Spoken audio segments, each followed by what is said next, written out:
नमस्कार, मी अंजली पाटणकर. श्री क्षेत्र अंबेजोगाई येथील कोकणवासियांची कुलस्वामिनी असलेली योगेश्वरी देवी, तिच्याबद्दलची थोडक्यात माहिती देणार आहे. देवीच्या ध्यानाचा श्लोक म्हणून सुरुवात करते. देवीं भक्तजनप्रिया सुवदनां खड्गं च पात्रं तथा स्वर्णालंकृतलांगलं सुमुसलं हस्तैर्दधानां श्रियं विद्युत्कोटिरविन्दुकान्तिधवलां दन्तासुरोन्मूलिनीं ब्रह्मेन्द्राद्याभिवन्दितां च वरदां योगेश्वरी संभजे.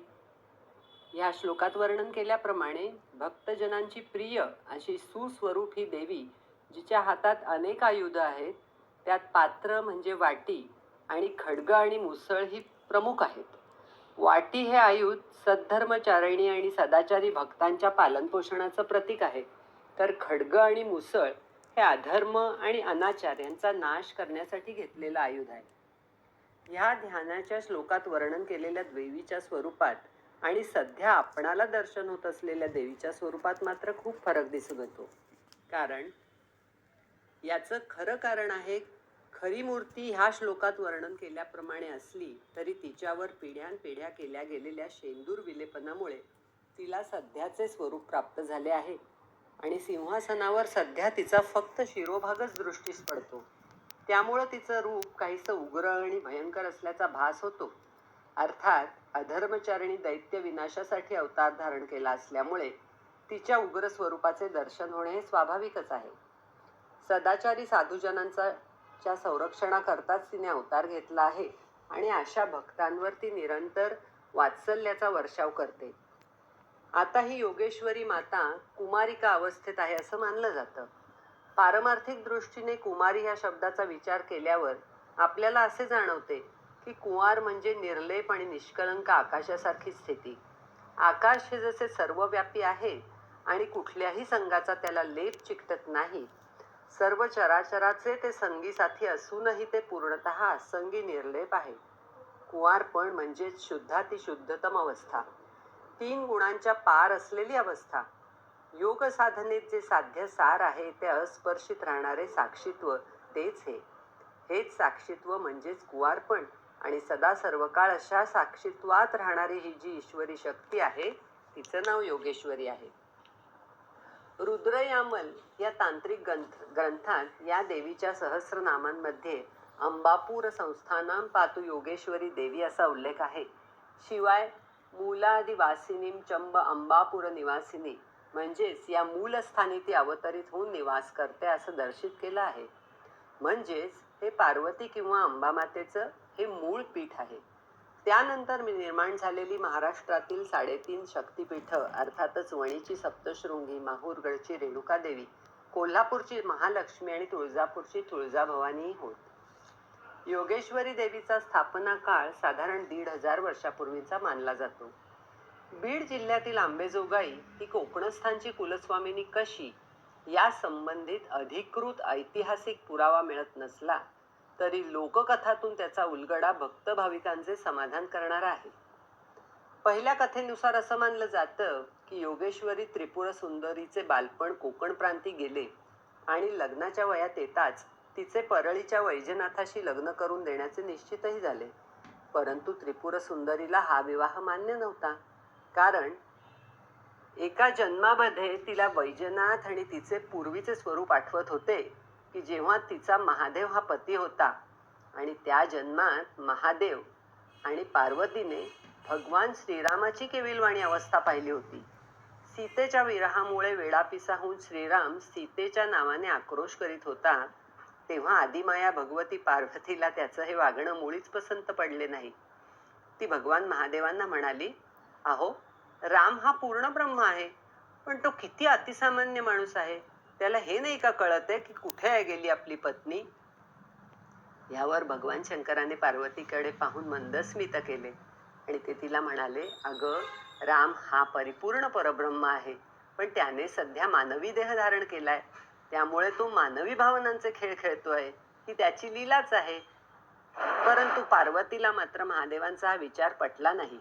तिने शपथेवर सांगितले की मी आपल्याला खात्री पटवते की तुमचा राम किती सामान्य आहे ते तुम्हाला मी दाखवून देते. त्यानंतर तिने सीतेचे रूप धारण केले आणि रामासमोर येऊन ती म्हणाली, अहो हे काय, इथंच तर आहे मी, तुम्ही का आक्रोश करत आहात? त्यावर राम तिला म्हणाले, माते कशाला तू हे कष्ट घेतलेस? आणि राम तिथून पुढे निघून गेले आणि ते सुद्धा सीतेचा जप करत. त्याच्या ह्या उद्गारांनी पार्वतीच्या गर्वाचा पारा उतरला, कारण ह्याचाच अर्थ श्रीरामाने तिच्या मूळ स्वरूपाला ओळखून घेतले होते. ती पराजित होऊन परत महादेवाकडे आली, पण आता तिचं दैवच फिरलं.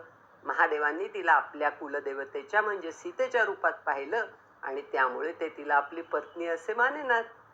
हा अपमान पार्वती विसरली नाही. म्हणूनच पुढील जन्मात जेव्हा महादेव वैजनाथ रूपाने तिच्याशी विवाहबद्ध होण्यास उत्सुक असल्याचे कळले, तेव्हा ती मात्र त्याचा कसा बदला घेता येईल याचाच विचार करत होती. अखेर लग्नतिथीच्या वेळेला कोकणातून मुलीला घेऊन वऱ्हाडी मंडळी परळीच्या दिशेने मजल दरमजल करीत आली आणि सर्व सोहळा ज्या लग्न मंडपात होणार होता तिथे नवरदेवही हजर झाला. परंतु त्या दिवशी पार्वती मुद्दामच उशिरा उठली. तिने वेणी फणी स्नान ह्याच्यात बराच वेळ काढला. शेवटी मुहूर्त टळला आणि वैजनाथाशी लग्न न होताच लग्न रहित झाले. आणि त्यानंतर मात्र आपण कोणत्याही पुरुषाशी या जन्मी लग्न करणार नाही असा निश्चय त्रिपुर सुंदरीने जाहीर केला आणि जयंती नगरीच्या तीरावरच तिने कायमचे वास्तव्य केले. महादेव शंकराला म्हणजेच वैजनाथाला ह्याचा अतिशय संताप आला. त्याने हजर असलेली सर्व मंडळी पाषाणमय होतील अशी शापवाणी उच्चारली आणि मंडपात उपस्थित असलेले स्वतः महादेव, नंदी आणि सर्व वराडी मंडळी पाषाणरूप झाली. अशा रीतीने योगेश्वरीचे लग्न मोडून ती आजन्म कुमारिका राहिली आणि आजही ती कोकणवासियांची कुलदेवता म्हणूनच मानली जाते. याच बाबतची दुसरी एक अशी कथा आहे जी वास्तवाशी मिळती जुळती असू शकते, की भगवान परशुरामाने समुद्र हटवून किनाऱ्याजवळची भूमी लागवडी योग्य बनवली. परंतु त्यांना शेतीवाडी करण्यासाठी मनुष्यबळाची आवश्यकता वाटू लागली. तेव्हा फिरत फिरत ते आंबेजोगाईला आले आणि तेथील 14 गोत्रांची 60 कुटुंबे घेऊन ते कोकण किनाऱ्यावर आले आणि तिथे त्या कुटुंबांची त्यांनी एक वसाहत निर्माण केली. अशा रीतीने कोकणात येऊन स्थायिक झाले या कुटुंबांची कुलदैवता मात्र योगेश्वरी माताच होती आणि तीच पुढे कायम राहिली आणि तीच मंडळी नित्यनेमाने आंबेजोगाईस येत राहिली. तिसरी कथा असे सांगते की भगवान परशुरामाने कोकण भूमीची निर्मिती केली तेव्हा एक दिवस त्याला समुद्र किनाऱ्यावर 14 लोकांचे मृतदेह वाहत आलेले दिसले. त्या तरुण मृतदेहांना समुद्रातून बाहेर काढून त्याने सजीव केले आणि जणू चितेवरून उठवल्यामुळे त्यांचे चित्तपावन असे नामकरण झाले. परंतु पुनर्जीवित झालेल्या ह्या चित्तपावन मंडळींना कोणीही आपली मुलगी देण्यास तयार नव्हते. वधू संशोधन करीत ते शेवटी परशुरामा समवेत आंबेजोगाईस आले. तेथील नागरिकांनी त्यांना आपल्या मुली देण्याची तयारी दर्शवली, परंतु त्यांची अट अशी होती की तरुण नवदाम्पत्यांनी आणि पुढे त्यांच्या वंशजांनी देखील योगेश्वरी देवीसच आपली कुलस्वामिनी मानावे आणि तिचीच पूजा अर्चा करावी. अशी साधी सरळ अट मान्य करून आपले विवाह करून ती मंडळी मोठ्या संतोषाने पुन्हा कोकणातील आपल्या स्वगृही परत आली. तेव्हापासून चित्तपावन समाजाची आंबेजोगाई ही योगेश्वरी देवी कुलस्वामिनी झाली. आंबेजोगाई गावातून जयंती नावाची नदी वाहते, परंतु ते जुन्या अंबापुरीचे वैभव असेच मानले जाते. सन 1986च्या पूर्वी नवीन फरशी देवळात बसवण्याआधी योगेश्वरी दर्शन वंदनेच्या वेळी देवीकडे दृष्टी ठेवून मार्गक्रमण करताना प्रत्यक्ष लक्ष्मीने तिच्या पायाखाली लोळण घेतली आहे हे लक्षात येत असे, कारण तेव्हा धनलक्ष्मीचे स्वरूप असलेले चांदीचे रुपये जागोजागी फरशीवर बसवलेले आपल्याला पूर्वी पाहावयास मिळत असत. या देवीने दंतासुराचा नाश केला. आंबेजोगाई हे नाव या शहरास कसे पडले ह्याचे विवरण योगेश्वरी महात्म्यात आहे की योगेश्वरी देवीने मूळ पीठाचे ठिकाणी अवतार धारण केल्याची बातमी दंतासुराच्या गुप्तहेराला समजली आणि तो ते वर्तमान आपल्या राजा दंतासुरास सांगण्यासाठी राजधानीकडे निघाला. वाटेतच त्याची आणि दंतासुराची भेट झाली. राजाला प्रणाम करून त्याने अंबेने अवतार धारण केला आणि ती युद्धासाठी येते अशी वार्ता सांगितली. आता ही अवतार घेणारी अंबा कोण अशी शंका राजाला आली आणि त्याने कोण अंबा असा परती प्रश्न केला. इतक्यात योगेश्वरी अंबा आपल्या योगिनी गणांसह येऊन पोहोचली. उभयतांचे घनघोर युद्ध जुंपले आणि दंतासुराचा त्यात वध झाला. ज्या ठिकाणी दंतासुराने कोण अंबा असा प्रश्न विचारला आणि जिथे त्याचा वध झाला त्या ठिकाणच्या परिसराला अंबेजोगाई असे नाव मिळाले. असे हे जयंती नदीमुळे आधी मान्य असलेले जयंती नगर, त्यानंतर दंतासुरामुळे मान्य झालेले अंबापूर किंवा अंबेजोगाई अशा ह्या गावाच्या नावाचा इतिहास आहे. परंतु मुसलमान आक्रमकांनी त्याचे नाव बदलून पुढे मोमीनाबाद असे केले आणि त्याच नावाच्या तालुक्याचे ते तेव्हाही मुख्य ठिकाण होते.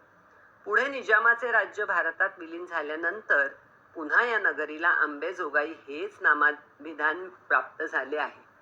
प्रख्यात 12 ज्योतिर्लिंगांपैकी परळी वैजनाथ हे इथून अवघ्या 16 मैल अंतरावर आहे.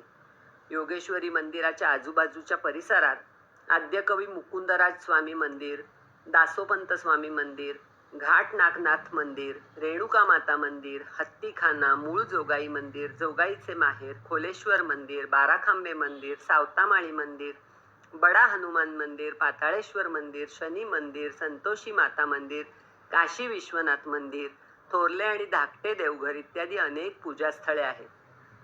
देवीची नैमित्तिक आराधना तर असते, शिवाय अलंकार पूजा आणि नवरात्र असे उत्सवही असतात. योगेश्वरी देवीने योगसाधना सुरू केली त्या दिवसापासून अलंकारांचा त्याग केला. परंतु देवीची दागिन्यांची हौस संपली असली तरी भक्तांची देवीला अलंकार चढवण्याची हौस कायमच आहे.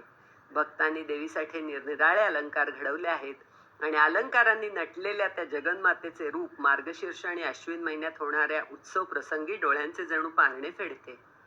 देवीचा दैनंदिन पूजाविधी हा सकाळी 5 वाजल्यापासून प्रारंभ होतो. त्यात प्रातःपूजा, महानैवेद्य, विडा प्राशन, प्रदोष पूजा, नैवेद्य, शेजारती इत्यादी गोष्टी असतात. शिवाय 3 वेळा सनई चौघड्यांचे वादन असते. दर मंगळवारी आणि शुक्रवारी देवीच्या आराधनेला उधाण येते. दोन्ही दिवशी नगारखान्यात 5 वेळा सनई चौघड्यांचे मंगल वादन असते. शुक्रवारी योगेश्वरी भोगमूर्तीचा छबिना गरुड किंवा सिंह या वाहनावरून निघतो. मार्गशीर्ष पौर्णिमेच्या दिवशी हा छबिना पालखीतून काढण्यात येतो. योगेश्वरी महात्म्य ह्या ग्रंथात अनेक कथा वर्णन करून सांगितल्या आहेत. आदिमाया जगन्माता श्री कुमारी अंबेजोगाईस माझा हृदयपूर्वक विनम्र भावे प्रणाम.